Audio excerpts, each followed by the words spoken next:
What's going on, everyone? Snakebite here. Today we're going to be talking about 2 reasons why I believe Halo Infinite will be more successful than Halo 5.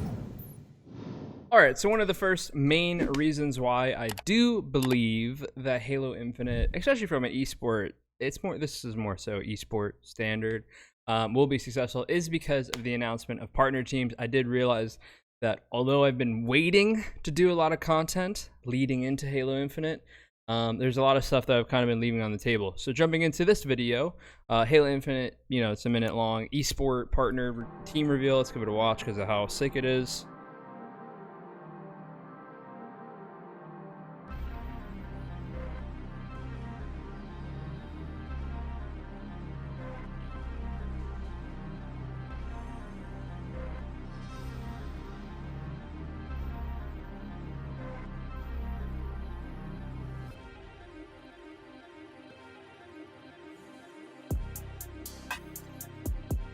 Got Fnatic, Cloud9, Na'Vi, G2, United, Sentinels, of course, that's us, Envy, Base Station, FaZe. The video is just so well done. I mean, it is literally so well done. Yeah, so there you have it. There's your partner teams. Go back to full screen now.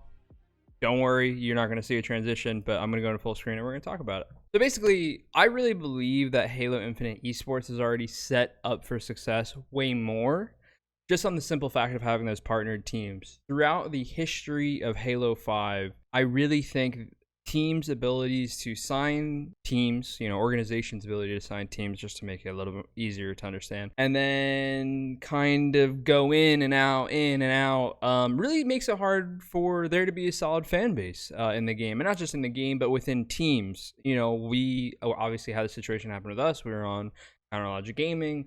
Our contract, and our contracts end up coming up. Sorry if you guys heard that.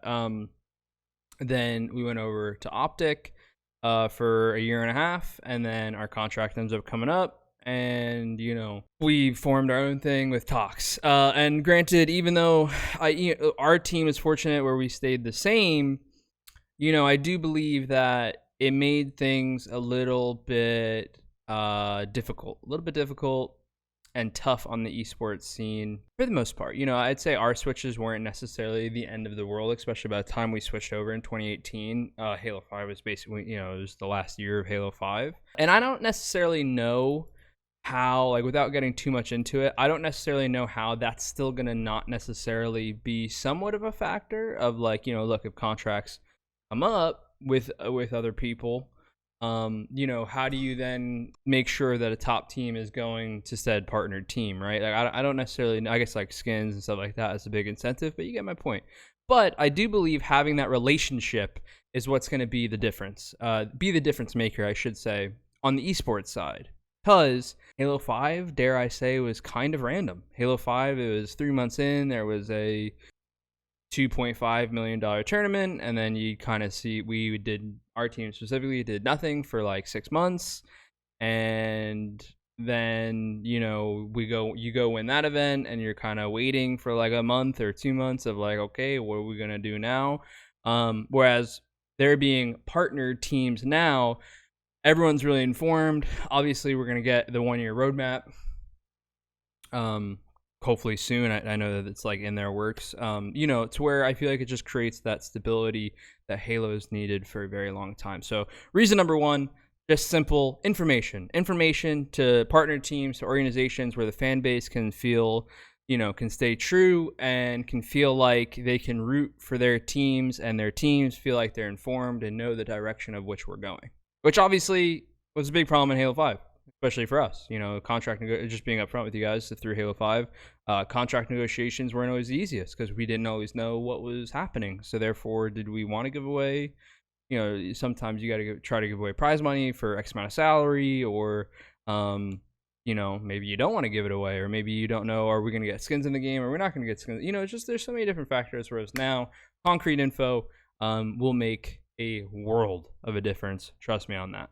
Reason number 2. Why the game will be successful, or why I think the game will be more successful than Halo 5, is the custom Customability? I don't think that that's a word. I'll be honest. Customization? I don't know. The ability to update the game consistently and easily, and that's kind of really the only way I can put it. The ability that Halo Infinite apparently is going to have, we'll believe it when we see it, of course, but the ability that Halo Infinite is going to have to update their game, customize their game, I think is going to make a world of a difference compared to Halo 5. I fully believe, and I want you guys, if you made it this far, I want you to tell me in the comment section if you believe this too. I fully believe Halo 5 had every chance to be a successful game. Listen, not your traditional Halo by any means, right? Not your traditional 1, 2, 3. But as someone who started in CE and has now been a pro from H3 all 2009 all the way to now, Halo 5 multiplayer was good. Halo 5 multiplayer was really good, and from a spectating standpoint, I actually believe it could have hang in there with a bunch of titles of the time period, right? Obviously like Call of Duty Advanced Warfare. I'm trying to think like Black Ops 3, those kind of games, and obviously loads of other games. But Call of Duty is one of our biggest like comparisons, I guess you could say. But the reason why we did not, and people will be like, oh, because they didn't change the settings quick enough and stuff like that. But part of the issue with it is that they have had such a hard time on console to actually navigate changes. That might be hard to believe, take it however you want coming from me, but like it's an actual fact that I know is that Halo 5 is really hard to update. Halo 5 is really hard to fix. Obviously we had heavy aim and issues like that. Granted, even though I think we have to wait for Infinite to fully believe it, even something like a weapon tuning could take like 9 months, right? Whereas I think there's a much more need in a game nowadays of being able to release something. Okay, people don't like it. Now we could change it, or we could fix it, or whatever the case may be. And I think Halo is now almost transitioned into that again. Believe it when we see it, but hopefully transitioned into that to where now all of a sudden we have a great esport ecosystem and a game where hopefully they'll listen to player feedback. But if they do listen to player feedback, changes should be relatively easy to be made. Be playing the best game possible. Excuse me, I haven't done this in a while. So those are really the two reasons. I think from a esports standard, part of the issue that Halo's had is players being able to keep a fan base. If you look at someone like Scump on Optic, or Scump and Optic, you could say Call of Duty Esports is almost always going to be in a great spot as long as those big brands stay in it, right? And not necessarily stay in it, but are a part of it. And Scump is in my mind, Scump is literally like the face of Call of Duty, right? I don't think through the course of Halo and through Halo 5, part of it is a player fault. Part of it is players just haven't taken advantage of the time period that we're in, meaning streaming content, all that good stuff.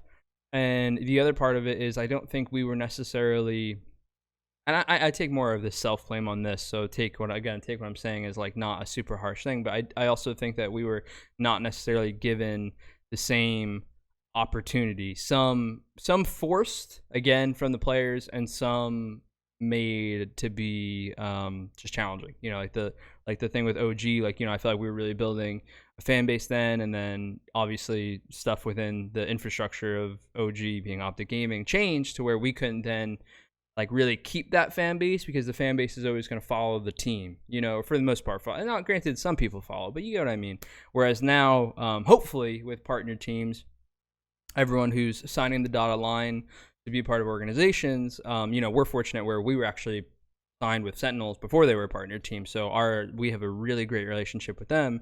So the hope is now that the team signing to partner teams, the partner organizations, will be really happy and will stick. And by sticking, that is then creating the opportunity for just longevity and more fans coming in and more eyes and people knowing where you are. And I think that's going to be a huge difference. Obviously, one of the things I'm most excited for, obviously, is the esports side, but then just the game side. If something isn't working, I'm excited to get it fixed, get it changed. Again, that's assuming You know what they say about assuming, but nonetheless, I'm excited for it. Let me know what you think of this video. If you agree with the 2 reasons why Infinite, I wouldn't say is going to be better, but has more of a chance to be better. Let me know what you think about my Halo 5 comment on, you know, I really do believe Halo 5 could have been an amazing game, an amazing esport. Had its ups, has its downs, but overall, I think it was a really enjoyable watch. And, you know, there were time periods where we actually did quite well.